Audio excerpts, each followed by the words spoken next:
Welcome. In today's video, you'll learn how to enable auto-download for documents on WhatsApp.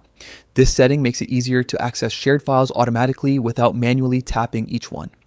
Whether you're connected to mobile data or Wi-Fi, these quick steps will help you save time and stay productive. First, open your WhatsApp app on your phone. Make sure you're on the home screen where all your chats appear. Next, look at the top right corner of your screen. You'll see three small dots. Tap on them to open the menu options. From there, select Settings to open your WhatsApp preferences. Once you're in Settings, scroll down until you find the section called Storage and Data.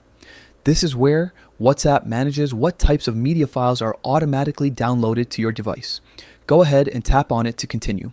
Inside the Storage and Data section, you'll notice two main download settings, one for when you're connected to Wi-Fi, one for when you're not, and another for when you're using mobile data. Both work the same way. You can choose which file types WhatsApp downloads automatically. Tap on when connected on Wi-Fi first. A list will appear showing options like photos, audio, videos, and documents. To make WhatsApp automatically download documents, check the box next to Documents. Once you've done that, tap OK to confirm your choice. Next, do the same for the when using mobile data option. Tap it, check the box next to Documents, and tap OK again. This ensures that files such as PDFs, Word documents, and spreadsheets will download automatically whenever someone sends them to you, no matter which network you're using. And that's it. You've successfully enabled auto download for documents on WhatsApp.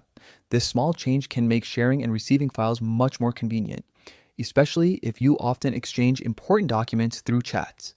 If you found this guide helpful, make sure to like the video and subscribe for more updated WhatsApp tutorials and tech tips. Thanks for watching.